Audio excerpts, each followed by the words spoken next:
Hydro carbon திட்டத்தை தமிழகம் அனுமதிக்காது என்று முதலமைச்சர் எடப்பாடி பழனிசாமி தெரிவித்திருக்கிறார். நெடுவாசலில் போராட்ட களத்தில் இருக்கும் மக்களின் உணர்வுகள் என்ன பார்க்கலாம்.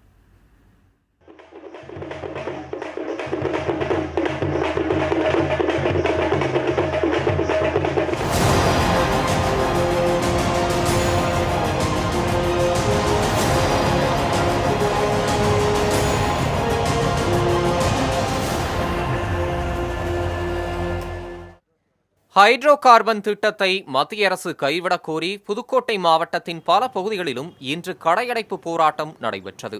திருமயம், பொன்னமராவதி, அரிமளம் உள்ளிட்ட பகுதிகளில் அனைத்து கடைகளையும் அடைத்து வர்த்தகர்கள் தங்கள் எதிர்ப்பை தெரிவித்தனர்.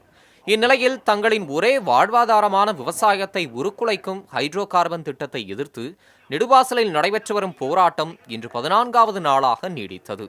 நெடுவாசலை சுற்றியுள்ள 70க்கும் அதிகமான கிராமங்களைச் சேர்ந்த மக்கள், கல்லூரி மாணவ மாணவிகள் உள்ளிட்ட பல்வேறு தரப்பினரும் ஆயிரக்கணக்கில் இந்த போராட்டத்தில் பங்கேற்றுள்ளனர். திட்டத்தை தமிழகம் அனுமதிக்காது என்ற முதலமைச்சர் பழனிசாமியின் உறுதிமொழி பற்றி போராட்டக்காரர்கள் தெரிவித்தவற்றை பார்க்கலாம். 11 நபர்கள் இன்னைக்கு சென்னைக்கு சென்றிருக்கிறார்கள். அவர்கள் இன்னும் எங்களுக்கு எந்த ஒரு தகவல் கொடுக்கலை.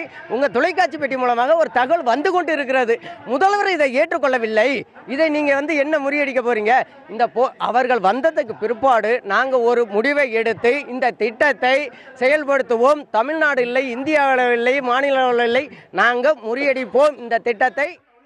முதலமைச்சருடன் பேச்சுவார்த்தை நடத்திய குழுவினருடன் கலந்து பேசி அடுத்த கட்ட நடவடிக்கை பற்றி முடிவெடுக்கப்படும் என்றும் போராட்டக்காரர்கள் தெரிவித்தனர். முதலமைச்சரை சந்தித்த நெடுவாசல் போராட்ட குழுவினர் நாளை பல கிராம பிரதிநிதிகளை சந்தித்து முக்கிய அறிவிப்பை வெளியிடுவார்கள் என்று எதிர்பார்க்கப்படுகிறது. இங்கு போராட்ட களத்தில் இருப்பவர்களும் அவர்களுடைய வருகையை எதிர்நோக்கி காத்துக் கொண்டிருக்கிறார்கள். நெடுவாசலிலிருந்து ஒளிப்பதிவாளர் மதுசூதனனுடன் வசந்த் சுப்பிரமணியன்.